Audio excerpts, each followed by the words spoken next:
irmãos sabem, aqueles que já estiveram conosco, que nós estamos numa série de mensagens chamada Direct. Nós estamos estudando versículo por versículo da carta de Tiago. Nós já estamos há um tempo nessa caminhada e hoje nós vamos começar o capítulo 3. Nós já terminamos o capítulo 1, já terminamos o capítulo 2 e hoje a gente vai começar o capítulo 3. Se você que nos visita quiser ouvir as mensagens, ela está disponível em nosso canal do YouTube e também no Spotify da igreja. Só você colocar lá IBCP e você vai ter acesso a todas as mensagens. Abre aí comigo, Tiago capítulo 3. Nós leremos a partir do versículo 1 e o tema dessa noite é domine. Domine. Tiago capítulo 3. Na minha opinião, o texto mais difícil de ser vivido de Tiago. Tiago pega pesado no seu terceiro capítulo.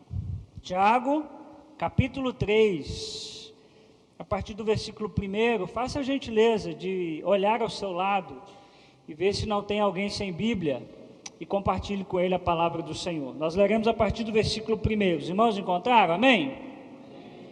Meus irmãos, não sejam muitos de vocês mestres, pois vocês sabem que nós, os que ensinamos, seremos julgados com maior rigor. Todos tropeçamos de muitas maneiras.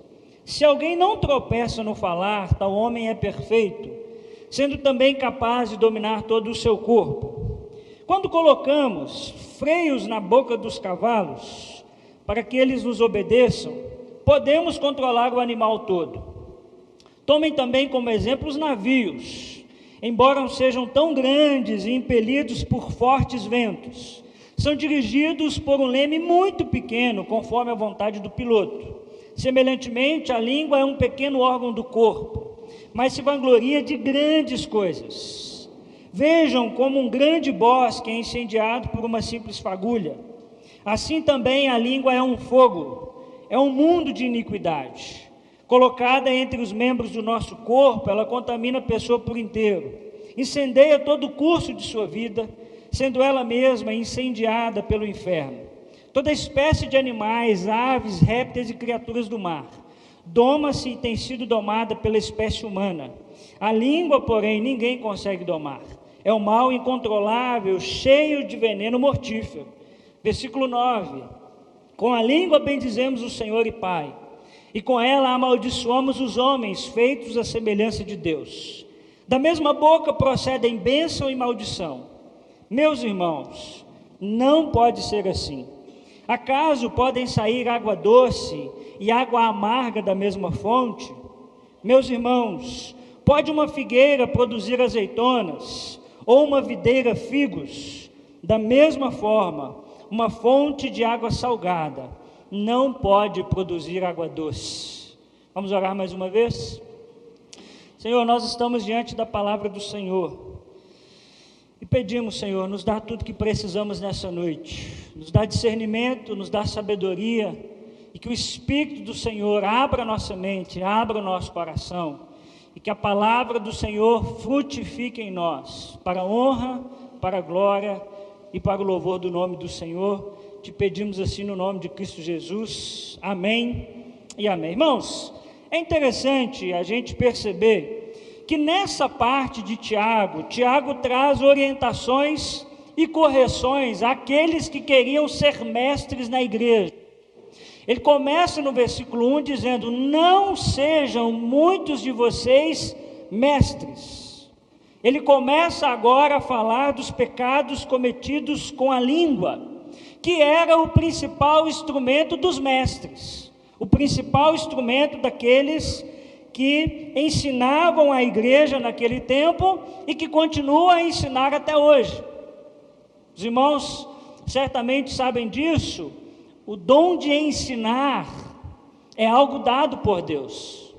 Ensinar a igreja não pode ser feito por qualquer pessoa. Por quê? Porque é um dom. É Deus que dá, é Deus que chama. Então Tiago já começa dizendo: não sejam muitos de vocês mestres, Por quê? Porque vocês vão pecar com a língua.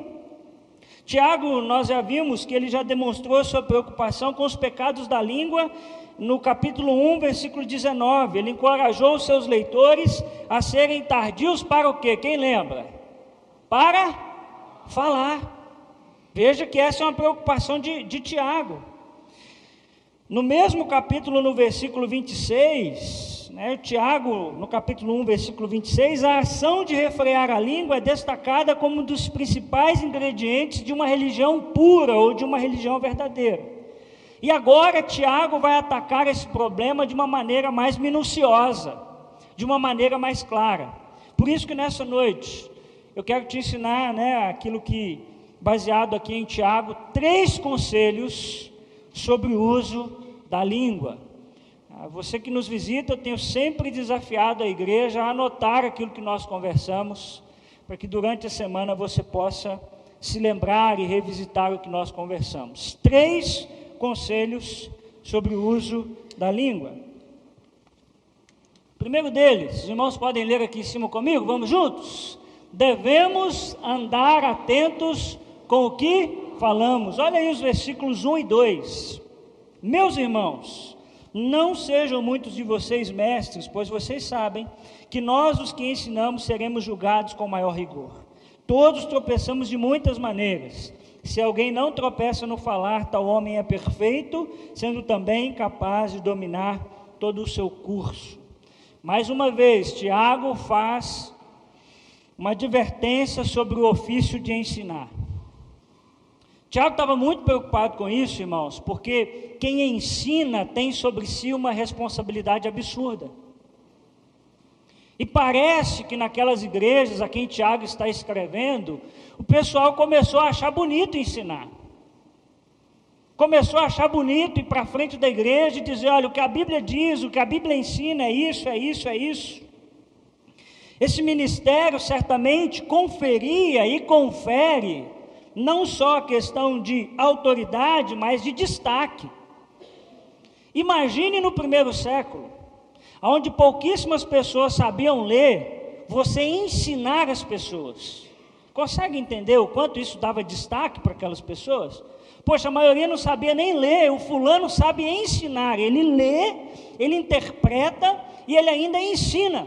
Mas Tiago questiona o fato de que aquelas pessoas poderiam levar outras ao erro, porque esse não era o seu dom. Nós podemos perceber, irmãos, que alguém que ensina será exercido sobre ele maior juízo. Eu me assusto muito quando eu escuto alguns pastores ainda dizendo que eles não estudam para pregar. Não, eu abro a minha Bíblia e eu chego lá no púlpito e o que o Espírito de Deus falar é isso mesmo. Já escutou esse discurso por aí? A letra mata, o Espírito é que vivifica. Tem que ler Tiago. Tiago diz que se você ensina, sobre você será exercido o quê? Maior juízo. Por isso, meus irmãos, que boa parte do meu tempo durante a semana eu tenho que gastar estudando a Bíblia. Porque eu vou ser cobrado por isso. Reforma, todas essas coisas são muito importantes, nós vamos continuar fazendo. Mas quando eu chegar no céu, Deus não vai me perguntar assim, Ismael, quanto você construiu? O que Deus vai me perguntar é como eu usei os dons que Ele me deu. Então, aqueles que ensinam precisam sim estudar. Precisa entender o que a Bíblia está ensinando. O rigor de Tiago se dá pela seriedade do assunto. Irmãos, preste atenção nisso. Falsos são capazes de colocar uma geração inteira para se perder. Pessoas que ensinam algo que não é o Evangelho, pode levar toda uma geração aí para o inferno. Porque não pregou o Evangelho de Cristo Jesus. Pregou autoajuda, pregou coaching, pregou qualquer outra coisa, menos o Evangelho. Por isso Tiago diz, você que ensina vai ser cobrado com maior rigor. O Novo Testamento, irmão, sobre o perigo dos falsos mestres. Quem ensina deve viver o que ensina. Tiago vai dizer no versículo 2 que todos tropeçamos de muitas maneiras. E se alguém não tropeça no falar, esse alguém é o quê? Perfeito. Olha, irmãos, eu trouxe um pouquinho de um gráfico para a gente perceber quantos pecados nós podemos cometer com a nossa língua. Olha lá, nós podemos cometer o que a Bíblia vai chamar de falso testemunho. Nós podemos cometer o que a Bíblia vai chamar de mentira. Nós podemos também falso juramento, ou conversas tolas, ou o que a Bíblia vai chamar de gracejos imorais. Chamados pecados da língua ocupam uma grande parte da lista dos pecados do Novo Testamento. Por isso nós precisamos pensar naquilo que nós falamos. Tiago diz que se a gente conseguir controlar a nossa língua, nós seremos perfeitos, ou seja, nós seremos maduros, nós seremos íntegros. Algumas áreas que nós temos que andar atentos com o que falamos. Primeira delas, nós temos que andar atentos sobre aquilo que falamos, sobre aquilo que nós ensinamos. Porque aquilo que nós ensinamos, nós temos o que, irmãos? Responsabilidade. Um dia eu chegarei diante de Deus e terei que ser responsável por tudo que eu ensinei. Porque, fala a verdade, os irmãos acreditam no que eu ensino, sim ou não? Claro que você tem que filtrar, eu já te disse isso, né? Mas, é claro que você acredita. Você não fica me escutando e dizendo assim, será que isso aí que o pastor está dizendo é verdade mesmo? Se está na Bíblia, você diz, olha, é isso mesmo que o pastor está ensinando. Então veja a minha responsabilidade. Talvez a gente tenha aqui, não sei, 160, 170 pessoas. Quanta gente eu tenho a oportunidade de ensinar o Evangelho. Se eu não usar isso para a glória de Deus, eu serei cobrado por isso. Então nós devemos ter cuidado com aquilo que nós falamos, sobre o que nós ensinamos. Mas nós devemos ter cuidado também sobre aquilo que nós falamos, sobre o quê? Sobre o outro. O que a Bíblia vai chamar de fofoca. E nós devemos também tomar cuidado com aquilo que nós ensinamos, ou com aquilo que nós falamos, na verdade, sobre nós ou sobre você mesmo. Interessante que Tiago vai nos falar do pecado da vanglória. É quando eu começo a olhar para mim e achar que eu sou bom. É quando eu começo a olhar para mim e achar que o universo gira em torno de mim. Mas existe também um outro pecado, que é o pecado da depreciação. É quando eu começo a olhar para mim e não consigo me enxergar como um filho amado de Deus. Porque nós somos essa tensão, né? A gente não está valendo muita coisa, mas Deus nos amou. Nós somos pecadores, nós merecemos a ira de Deus, mas em Jesus nós somos filhos amados de Deus. Então veja que nós não vivemos na vanglória, mas nós também não vivemos na depreciação. Esse, irmãos, é um dos pecados que nós sempre vamos lutar, o pecado da língua. Tanto que Tiago vai dizer que a partir do dia que a gente conseguir domar a nossa língua, nós seremos perfeitos. Devemos, irmãos, estar muito atentos ao que falamos, pois depois que nós falamos, não dá mais para voltar atrás. Quantos de nós temos traumas em nossa alma por causa de uma palavra que recebemos? Sim ou não? Gatilhos que ativam em nós, uma palavra que, se ela for falada, a gente trava. Por quê? Porque lá atrás alguém não pensou no que falar para nós. Existe um autor que diz que há 3 coisas que não regressam. Quais são elas? A flecha lançada, o que mais? A palavra falada e a oportunidade perdida. A palavra falada, ela não volta mais. Nós devemos, irmãos, Andar atentos com o que falamos para não perdermos bons amigos. Olha o que o Provérbios 16, 26 e 27 vai nos ensinar. O homem sem caráter, ele maquina o mal, as suas palavras são um fogo devorador. O homem perverso provoca dissensão. E o que espalha boatos faz o quê? Afasta bons amigos. Você é amigo de algum fofoqueiro? Quem é que tem que ter um amigo fofoqueiro? Você é amigo dele ainda? Você é crente mesmo. Você é crente mesmo. Provérbios nos diz que gente que fala e peca com a fala afasta bons amigos. Você pode até ser amigo dele, mas eu te garanto que você não conta tudo para ele. Você conta um pouquinho, bem superficialmente. Provérbios já falou sobre isso, que se a gente não aprender a controlar o que a gente fala, nós vamos perder bons amigos. Sabe por que nós devemos andar atentos ao que falamos? Para que nós possamos edificar uns aos outros. Olha o que Efésios 4:29 vai nos dizer. Vamos ler juntos?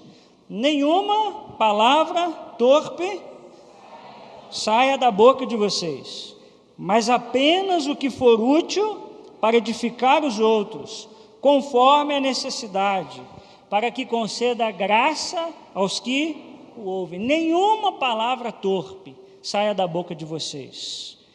Eu tenho visto uma geração muito acostumada, por exemplo, com palavrão. De vez em quando eu assusto. O que Paulo está nos dizendo em Efésios é: não saia da sua boca nada torpe. Só saia da sua boca aquilo que for edificar os outros, aquilo que for abençoar os outros. Você anda atento ao que você fala. Você pensa sobre o que você fala. Você pensa no que você fala sobre o seu trabalho. Eu tenho falado tanto sobre isso aqui, meus irmãos. Quanta gente reclama do seu trabalho o tempo todo. O que você fala do seu cônjuge? O que você fala dos seus filhos? O que você fala dos seus pais? O que você fala da sua mãe e do seu pai? Quem não tem pai e mãe sabe a falta que faz. Ah, não é, irmãos? Quem não tem pai e mãe? Que saudade! Mas muitas vezes, quando a gente tem, a gente fica falando mal. Por isso, Tiago, o primeiro conselho que Tiago vai nos dizer é: pense sobre o que você fala. O segundo conselho que Tiago vai nos dizer, e está um pouco relacionado com o primeiro, é que a nossa língua precisa ser domada. Olha os versículos 3 a 8. Quando colocamos freios na boca dos cavalos, para que eles nos obedeçam, podemos controlar o animal todo. Tomem também como exemplo os navios, embora sejam tão grandes e impelidos por fortes ventos, são dirigidos por um leme muito pequeno, conforme a vontade do piloto. Semelhantemente, a língua é um pequeno órgão do corpo, mas se vangloria de grandes coisas. Vejam como um grande bosque é incendiado por uma simples fagulha. Assim também a língua é um fogo. É um mundo de iniquidade, colocada entre os membros do nosso corpo, contamina a pessoa por inteiro, incendeia todo o curso de sua vida, sendo ela mesma incendiada pelo inferno. Toda espécie de animais, aves, répteis e criaturas do mar doma-se e tem sido domada pela espécie humana. A língua, porém, ninguém consegue domar, é um mal incontrolável, cheio de veneno mortífero. Tiago nos ensina que nós precisamos domar a nossa língua. Tiago, irmãos, faz algumas comparações muito interessantes. Tiago diz que a língua é um pequeno órgão. E é verdade, não é? A língua é pequenininha, mas ela é capaz de um estrago absurdo. Tiago faz de uma maneira muito clara esse contraste. Olha lá, ela é um pequeno órgão, mas versículo 6, é um fogo capaz de incendiar toda uma vida. Preste atenção, a língua é um fogo capaz de incendiar toda uma vida. Tem gente que vai passar a vida inteira sofrendo porque fala muito. Sai de um problema, entra no outro. Sai de uma fofoca, entra na outra. Sai da resolução de um conflito e entra na outra. Por quê? É isso que Tiago está dizendo, a língua é um fogo capaz de incendiar toda a nossa vida. Tiago também vai nos dizer que a língua, ela não é possível um pouco de iniquidade, ela é o quê? Um mundo de iniquidade. É possível muita iniquidade naquilo que nós falamos. Ele vai nos dizer no versículo 6 que a língua contamina a pessoa por inteiro. Versículo 8 vai nos dizer que a língua, ela é indomável. Ainda no versículo 8, é um mal incontrolável. E ela é cheia de veneno mortífero. Tiago nos ensina que assim como o freio determina a direção do cavalo, e o leme do navio, a língua pode determinar o nosso futuro, por isso a gente precisa domá-la. Tiago coloca a ideia de domar a língua como algo extremamente difícil e custoso. O que ele está dizendo não é que dominar a língua é algo difícil, por isso nós vamos nos entregar a ela, mas que ninguém consegue, por sua humanidade, dominar a sua língua. Nós precisamos da graça de Deus. E se nós não controlarmos a nossa língua, nós seremos como um navio sem leme e sem direção. Nós vamos nos arrebentar nos rochedos, vamos nos destruir e ainda destruir quem está perto de nós. A nossa oração tem que ser como a do salmista, no Salmo de número 141, versículo 3. Vamos ler juntos, e eu queria que você lesse fazendo desse salmo uma oração. Vamos juntos? Coloca, Senhor, uma guarda à minha boca, vigia a porta dos meus lábios. Vamos de novo? Coloca, Senhor, um guarda à minha boca, vigia a porta dos meus lábios. Eis aí uma oração para a gente, de vez em sempre, fazer. Senhor, coloca um guarda na minha boca. Vigia, Senhor, os meus lábios. Às vezes eu sou tão impetuoso, tão impetuosa, quando eu vi eu já falei, mas Senhor, coloca um guarda na minha boca. Jesus nos ensinou, irmãos, que a nossa boca revela o que vai em nosso coração. Irmãos, as nossas palavras, aquilo que nós dizemos, diz muito a respeito de nós, mais do que nós imaginamos. Elas são um reflexo do que está no nosso coração. Olha o que Jesus disse em Marcos, capítulo 7, versículos 21 e 22. Pois do interior do coração dos homens vêm os maus pensamentos, as imoralidades sexuais, os roubos, os homicídios, os adultérios, as cobiças, as maldades, o engano, a devassidão, a inveja, a calúnia, a arrogância e a insensatez. Em Mateus 12, 34, Jesus também disse: pois a boca fala do que o que, irmãos? Está cheio o coração. Por isso, ande atento ao que você fala, porque isso está revelando o que está no seu coração. Provérbios também chama a nossa atenção para domarmos a nossa língua. A boca do justo é fonte de quê, meus irmãos? Vida. Mas a boca dos ímpios abriga a violência. Discurso de violência vem da boca dos ímpios, viu? Cuidado com o que você fala. A boca do justo é fonte de vida. Por que é fonte de vida? Porque Jesus é essa fonte. Aquele que crê em mim, o que vai acontecer? Fontes de água viva fluirão de dentro dele. Então veja que a boca expressa essa vida que está no coração. Interessante a gente perceber que muitos cristãos têm uma boca violenta. Eu tenho muita dificuldade quando nós, como cristãos, celebramos mortes. Eu me assusto um pouquinho. Eu me assustei bastante, e eu já falei sobre isso aqui, quando aconteceu a morte daquele sequestrador no Rio de Janeiro. O quanto que eu vi irmãos celebrando aquela morte. Não está em discussão se deveria ter sido morto ou não, o processo é aquele. O que eu questiono é a gente celebrar, é a gente se alegrar. Será que a gente não pode celebrar todo mundo que foi liberto e chorar por alguém que morreu? A nossa boca é uma boca violenta? Ou a nossa boca é uma boca que flui vida? Eu repito, não estou dizendo que a polícia agiu de uma maneira errada. Eu estou questionando o fato de nós celebrarmos com tanta alegria uma morte. A boca do justo flui vida. Flui vida. Pastor, como que eu domo a minha língua?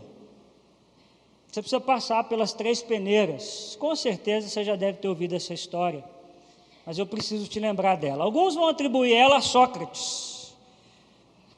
Eu não achei nenhuma fonte segura que de fato é isso, mas se não foi a Sócrates, foi alguém, foi legal também, e vale a pena a gente ouvir. Conta que um jovem foi procurar o Sócrates, ou a outra pessoa, para lhe contar uma coisa. E o Sócrates falou: olha, beleza, você pode me contar, mas você já passou o que você vai me contar pelas 3 peneiras? E aí o jovem disse: não, eu não sei o que são essas 3 peneiras. O que são essas 3 peneiras? E Sócrates explicou o seguinte: primeiro, o que você vai me contar é verdade? É verdade? Ou você acha que é verdade? Ou você ouviu que é verdade? Alguém te disse que é verdade? Ou você de fato já constatou que isso é uma verdade? Caso você tenha ouvido falar e não tenha certeza, não me conte. Mas você ouviu e é verdade, então passe pela 2ª peneira, é a peneira da bondade. O que você vai me contar é uma coisa boa? É algo bom sobre essa pessoa, ou você quer queimar o filme dela? É bom, tem bondade no que você vai contar, no que você vai falar? Se tiver bondade, se não tiver bondade, não me conte. Mas se tiver bondade, passe pela 3ª peneira, que é a peneira da necessidade. Precisa contar? Tem necessidade? Tanto eu como você vamos ser ajudados. Isso que você vai contar ajuda a comunidade. Isso que você vai contar vai ajudar a melhorar o planeta. Tem necessidade de você falar isso? Se tiver, me conte. Se não tiver, não me conte. Irmãos, pergunta: se a gente desenvolver esse hábito de só falar coisas a respeito do outro, que são verdade, bondade e necessidade, eu acho que a nossa vida estaria bem mais tranquila. Bem mais tranquila. Porque muitas vezes o que nós falamos a respeito do próximo nem verdade é. A gente acha que é, a gente ouviu que é. Mas muitas vezes o que nós vamos falar não tem bondade. Eu quero é só falar mal da Fernanda mesmo. Não tem bondade nenhuma no que eu vou falar. Gente, se alguém falar mal da Fernanda, vai direto para o inferno, né? Fala sério. Mas às vezes o que a gente quer contar a respeito do outro, não tem bondade nenhuma, é por maldade mesmo. Ou às vezes não é por maldade, mas também não tem bondade. Você vai falar a respeito do outro, tem necessidade? Eu já falei isso aqui algumas vezes, irmãos, como nós estamos numa geração que tem que falar o tempo todo, de vez em quando a conversa pode acabar. Aí às vezes eu não tenho o que falar com a Marinesa, aí eu começo a falar mal do outro, porque eu preciso arrumar alguma coisa para falar, e a gente não tem o que conversar, e eu começo a falar do outro. A gente entender que às vezes não tem necessidade do que a gente vai falar. Meu irmão, você tem controlado a sua língua? Existe verdade, bondade, necessidade no que você fala com as outras pessoas? Terceiro conselho que o Tiago vai nos ensinar é que, vamos ler juntos? O que falamos revela quem somos. Versículos 9 a 12. Com a língua bendizemos o Senhor e Pai, e com ela amaldiçoamos os homens, feitos à semelhança de Deus. Da mesma boca procedem bênção e maldição. Meus irmãos, não pode ser assim. Acaso podem sair água doce e amarga da mesma fonte? Meus irmãos, pode uma figueira produzir azeitonas ou uma videira figos? Da mesma forma, uma fonte de água salgada não pode produzir água doce. Tiago fala-nos agora sobre a nossa incoerência no uso da língua. Versículos 11 a 12, ele faz duas perguntas, aonde a resposta claramente é não. Primeiro ele diz o seguinte: acaso pode sair água doce e salgada da mesma fonte? Te pergunto, pode sair da mesma fonte água doce e salgada? Não. Ele faz uma outra pergunta: pode uma figueira produzir azeitonas ou uma videira figos? Não. Aí ele diz, da mesma forma, é com a língua.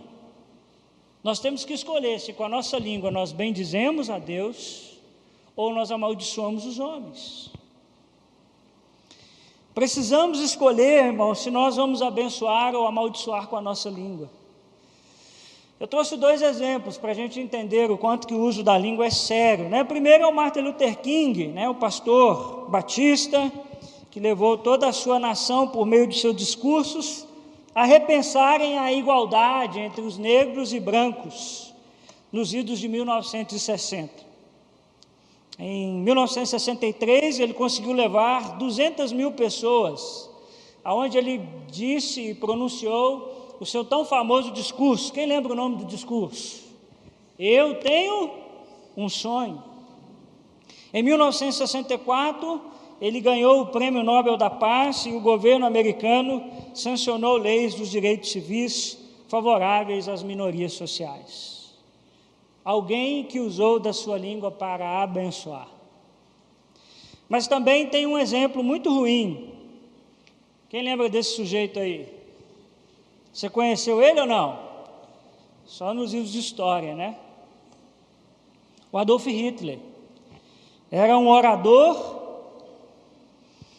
que eletrizava as massas e conduzia multidões inteiras à loucura e às práticas extremamente cruéis e desumanas. Martin Luther King, com a sua boca, abençoou. O Adolf Hitler, com a sua boca, amaldiçoou. E as palavras, irmãos, revelam o que vai no nosso coração. Quando nós amaldiçoamos alguém, é algo muito sério. Porque a palavra de Deus diz que quando eu amaldiçoo o meu próximo, eu estou amaldiçoando quem? Você prestou atenção nisso no texto? O próprio Deus. Porque eu estou amaldiçoando alguém que é a imagem e semelhança de Deus. É muito sério. Eu me assusto muito e tem chegado muita gente para a IBCP que diz para mim assim: pastor, eu vim para cá, mas eu estou com medo. Eu digo: meu irmão, você está com medo de quê? Porque o meu pastor disse que eu estou saindo debaixo de maldição. Já escutou isso por aí? Ó, você vai sair, mas você não tem a minha bênção. A bênção quem dá é Deus, o abençoado. E aí as pessoas chegam cheias de medo, pastor, porque eu vim debaixo de maldição. E aí precisa ler Tiago. Quando Tiago diz que quando eu amaldiçoo o meu próximo, eu amaldiçoo o próprio Deus. E que eu que ensino sou responsável pelo que eu ensino. E o que eu tenho dito a essas pessoas é que já não há condenação para aqueles que estão em Cristo Jesus. A gente não tem medo de maldição, a gente não tem medo de macumba, a gente não tem medo de nada dessas coisas. A palavra de Deus diz que se Deus não quiser, não cai uma folha da árvore. Por que eu vou ter medo de diabo, de macumba, de o nome na boca do sapo, maldição? Pelo amor de Deus, eu estou coberto pelo sangue de Cristo Jesus. Que negócio é esse? Eu cheguei debaixo de maldição. Pelo amor de Deus, você chegou debaixo de bênção. E coitado de quem diz que amaldiçoa o outro. Que negócio é esse? Ovelha tem que ser independente, ela precisa caminhar onde ela quiser, não tem isso de eu te abençoo ou não te abençoo.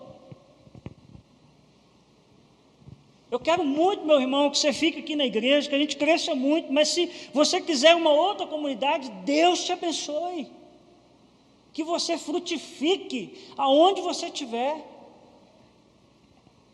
Eu não vou nem te falar que você vai debaixo da minha bênção, porque eu não dou bênção para ninguém, quem abençoa é Deus. Jesus nos convidou, irmãos, a vivermos sobre uma lógica diferente. Em Mateus 6, 27 a 28, ele diz: mas eu digo a vocês que estão me ouvindo. O que a gente tem que fazer, irmãos? Amem os seus inimigos, façam o bem aos que os odeiam. Mas o evangelho é um negócio de louco. É revelação de Deus, porque não tem outro jeito. É só o Espírito de Deus em nós para ajudar a gente a fazer isso aqui. Abençoe os que o quê, irmãos? Os amaldiçoam. Já escutou assim, status de WhatsApp ou de Instagram?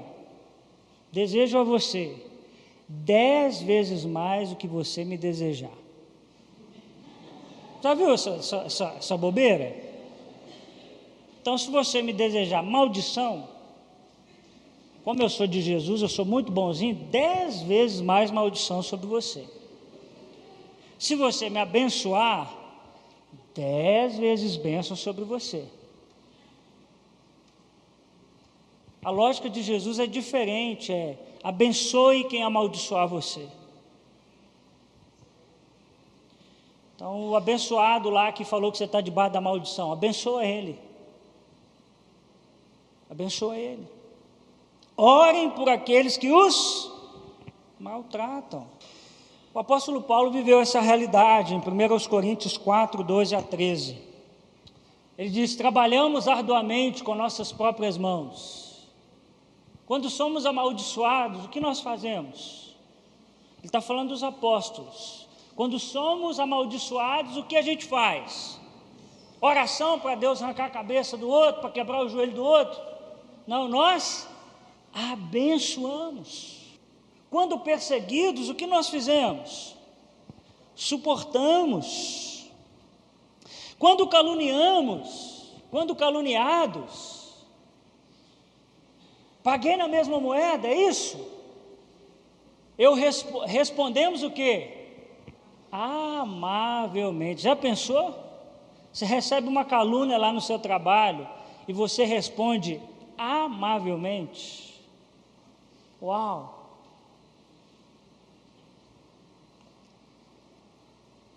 Até agora, nos tornamos a escória da terra, o lixo do mundo. Quem age assim, escória da terra, lixo do mundo. Mas está agradando o coração do Senhor.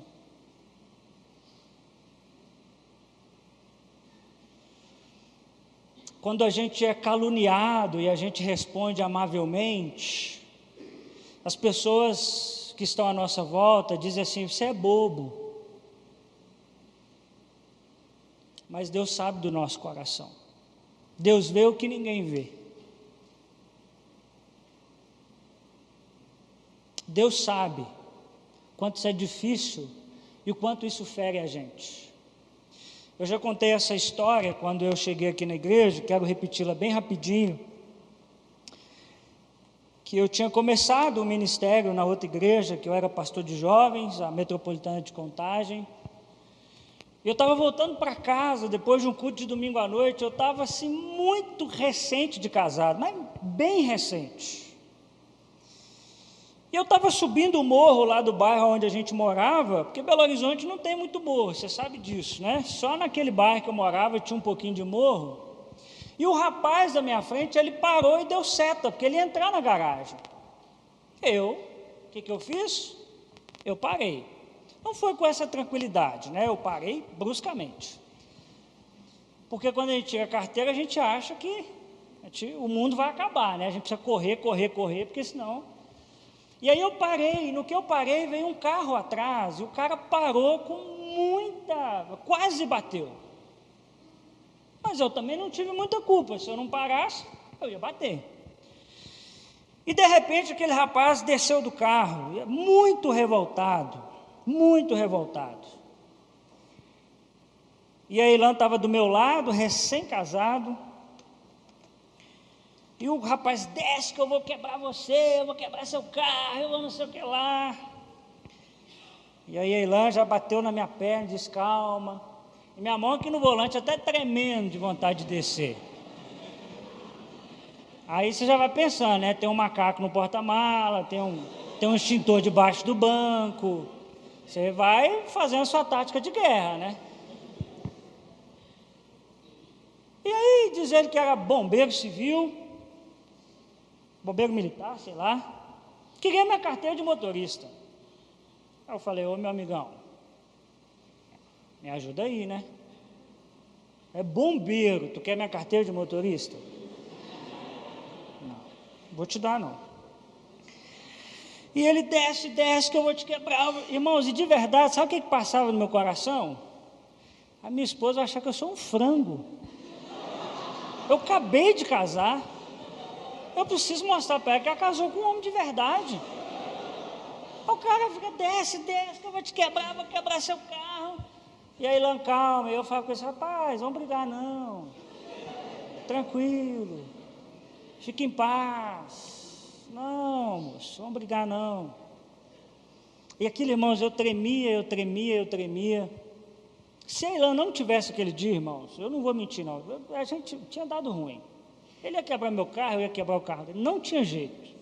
Porque o rapaz estava muito alterado, estava descontroladíssimo. Não sei se ele estava drogado, bêbado, não sei. Mas eu me lembro que eu cheguei em casa e eu chorei como um menino, porque aquilo mexeu com a minha honra. De verdade. Rapaz, como pode? O cara vem dizer que ele vai me quebrar, que ele vai quebrar meu carro. E eu tenho que ficar com ele, não, rapaz, fica em paz, não vou te dar minha carteira, não. E eu chorava, Ilan tentando me consolar, acho que eu pensava, casei com um frango mesmo, não tem jeito.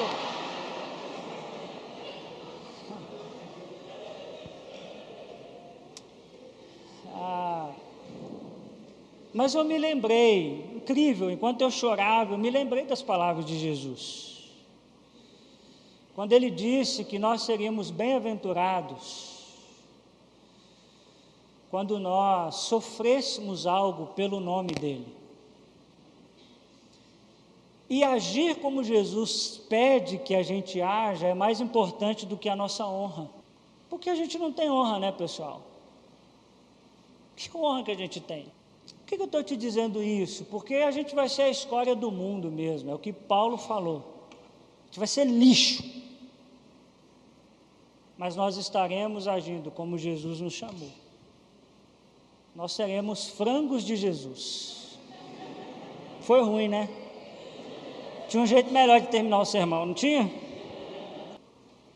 Desculpa, viu, meu bem? Mateus 12, 36 e 37. Mas eu lhes digo que no dia do juízo, os homens haverão de dar conta de toda a palavra inútil que tiver falado. Pois por suas palavras você será absolvido e por suas palavras será condenado. Pastor, a salvação é pelas obras? O senhor já ensinou que não é não. O que Jesus está dizendo aqui não é isso. O que Jesus está dizendo é que o que você fala revela o seu coração. Se você só fala bobeira, se você só fala fofoca, você não nasceu de novo. Você precisa de conversão. Você precisa do domínio do Espírito Santo sobre a sua língua, sobre a sua boca. E, meus irmãos, isso é muito sério. No dia do juízo final, nós vamos dar conta a Deus de toda a palavra inútil que a gente falou.